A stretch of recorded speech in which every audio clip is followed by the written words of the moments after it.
이 해마다 찾아오는 장마지만 올해는 더 유난합니다. 이 연일 최다 강수량 기록을 갈아치우고 있는 데다 이 짧은 시간 일부 지역에 강하게 쏟아지는 이른바 극한호우로 피해가 이어지고 있는데요. 이렇게 집중호우를 넘어선 극한호우가 이어지는 이유는 무엇인지 기상청 이원길 통보관 연결해서 자세히 들어보겠습니다. 통보관님 안녕하세요. 네, 안녕하세요. 기상청 이원길입니다. 네, 최근 이 집중호우가 남부 지방에 이어서 서울과 수도권까지 강타를 했는데요. 지금까지 어느 정도로 비가 많이 온 겁니까? 네, 지난 17일에서 18일 사이 남쪽에서 올라오는 고온다습한 공기와 북쪽에서 남하하는 매우 건조한 공기가 정체전선상에서 강하게 충돌하면서 남북으로는 폭이 매우 좁고 동서로는 긴 띠 형태의 비구름대가 발달하면서 수도권을 중심으로는 100에서 200mm, 일부 경기 북부 지역에는 380mm 이상의 많은 비가 내렸습니다. 단시간에 강하고 많은 비가 내리면서 기상청에서 발송하는 호우 긴급 재난 문자가 서울과 경기도 일부 지역에 발송되기도 하였습니다. 특히 파주에는 하루 동안 385.7mm의 많은 비가 내리면서 역대 일강수량 1위 값을 갱신하기도 하였습니다.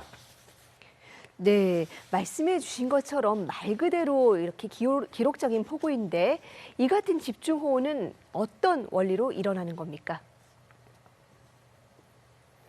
네, 여름철 이 시기에 정체전선 쪽으로 고온다습한 공기가 남쪽에서 북쪽으로 정체전선 쪽으로 밀어붙이고 북쪽에서는 매우 건조한 공기가 북쪽에서 남쪽으로 밀어붙이는 가운데 정체전선상에서 서에서 동으로 길고 북에서 남으로는 폭이 좁은 띠 형태의 강수구름대가 형성되는 게 일반적인데요.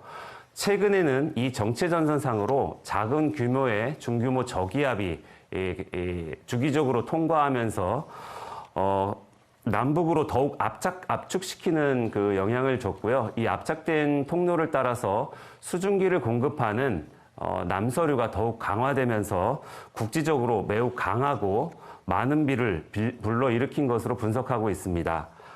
특히나 남북으로 매우 폭이 좁은 비구름대 특성상 인근 지역 간의 강수량 차이가 최대 10배 이상 나는 장맛비의 특성을 보이고 있습니다. 네, 작은 중규모의 저기압이 국지적으로 아주 강한 비를 일으켰다. 그렇다면 이렇게 이 집중호우에 취약한 지역, 특히 취약한 지역은 어디라고 보십니까? 네, 아무래도 이 시기에 내리는 집중호우 특성상 짧은 시간에 매우 강하고 많은 비가 내리게 되면 급격하게 물이 불어나면서 미처 대비하지 못하는 상황이 발생할 수 있습니다. 또한 이런 집중호우가 야간에 집중되게 되면 더욱 대처하기가 어렵습니다. 이럴 경우에 하천 범람 위험지역이나 야영장, 저지대, 지하차도 등이 위험지역으로 좀 구분될 수가 있겠고요. 또한 많은 비가 내린 상태에서 또다시 많은 비가 내리게 되면 산사태나 토사유출, 시설물 붕괴 등의 위험도도 증가하기 때문에 사전 대비와 각별의 유의가 필요하다고 하겠습니다. 네, 그렇다면 이런 취약 지역 주민들은 이 집중호우나 장마에 앞으로 어떻게 대비하는 것이 좋겠습니까?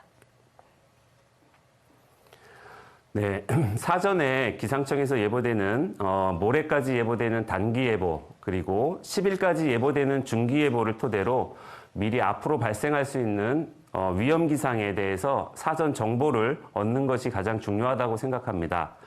또한 변화되는 날씨 상황에 맞춰서 기상청에서 최신 발표하는 기상 정보를 확인하셔서 사전에 대비하시는 것이 가장 중요하다고 생각이 되고요.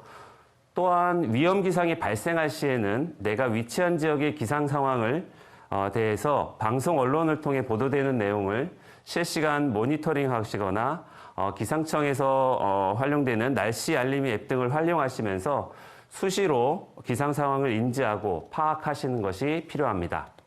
네, 당분간은 이 실시간 예보를 예의주시할 필요가 있겠습니다. 그렇다면 이렇게 급변하는 날씨 탓에 정확하게 예측하는 게 점점 어려워지고 있다는 말도 나오는데 어떻게 보고 계십니까? 네, 최근 시간당 100mm 이상의 매우 강한 비가 내리는 곳이 있는가 하면 인접 지역에는 10mm도 내리지 않으면서 강수량의 차이가 10배 이상 크게 발생하는 등 과거와 비교하여서 예보관들이 체감하는 예보 난이도는 점차 높아지고 있는 현실입니다. 더욱 우려되는 점은 과거에 경험해보지 못한 이러한 기상현상이 기후변화로 인해서 더욱 빈번해질 것으로 전망되는 점입니다. 너무나도 복잡한 자연현상을 예측하는 것에는 언제나 불확실성이 존재하기 마련입니다. 이런 예측의 불확실성을 감안하셔서 위험에 대해 보다 적극적으로 임해주시기를 당부드리고 싶고요. 한편으로는 기상청은 다양한 기상 관측 자료를 토대로 과학적인 분석에 근거하여서 주어진 상황에서 최선의 예보를 하고 있다는 말씀을 드리고 싶습니다. 네, 정말 유난했던 이번 장마. 곧 종료 가능성이 있다고도 하는데 어떻게 보고 계시는지요? 네, 현재로서는 언제 장마가 끝난다고 말씀드리기에는 어려운 상황입니다. 왜냐하면 현재 발생해서 북상하고 있는 제3호 태풍 개미의 이동 경로와 발달 정도에 따라서 향후 정체 전선의 형성과 위치의 변동성이 있기 때문입니다. 또한 여름철이 끝나기 전까지는 북태평양 고기압이 우리 한반도를 점유하고 있기 때문에 계속해서 남쪽으로부터 비를 많이 내릴 수 있는 매우 많은 양의 수증기가 한반도로 유입되는 경향이 나타날 수 있습니다. 이럴 경우 정체전선상에서 발달한 저기압과 함께 많은 양의 수증기로 시간당 매우 강한 50mm 이상, 경우에 따라서는 100mm 이상의 비도 내릴 가능성도 배제할 수 없고 순간적으로 급격하게 내리는 비에 대해 주의가 필요하기 때문입니다. 여름철 내내 이러한 강수현상, 강한 강수의 경향들이 나타날 수 있기 때문에 기상청에서 발표하는 최신 기상정보나 통보문을 참고하시기 바랍니다. 네, 무엇보다 이렇게 순간적으로 급격하게 내리는 비가 위험한 거겠죠. 이 장마가 끝나면 보통 이 찜통 더위가 이어지지 않습니까? 올여름 기온은 어떨 거라고 예상하시는지요?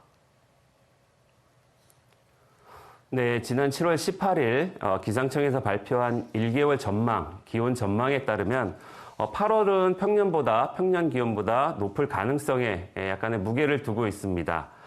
특히 앞으로 장마철이 끝나게 되더라도 우리나라는 덥고 습한 성질의 북태평양 고기압의 영향을 주로 자주 받기 때문에 습도가 높은 후텁지근한 날씨를 보일 때가 많고 무더울 가능성이 높아지는 만큼 앞으로 발생 가능한 폭염에 대해 사전 미리 대비하는 것이 중요하다고 말씀드리고 싶습니다. 또한 기상청에서는 폭염이 예상될 경우 매일 11시 30분에 폭염 영향 예보를 발표합니다. 이 예보를 참고하셔서 폭염에 대비하시는 것이 무엇보다 중요하다고 말씀드리고 싶습니다. 네, 이렇게 극단적인 날씨 소식 전해드릴 때마다 무엇보다 이 기후 취약계층이 걱정인데요. 피해가 없도록 대비가 필요하겠습니다. 통보관님, 오늘 말씀 잘 들었습니다. 네, 감사합니다.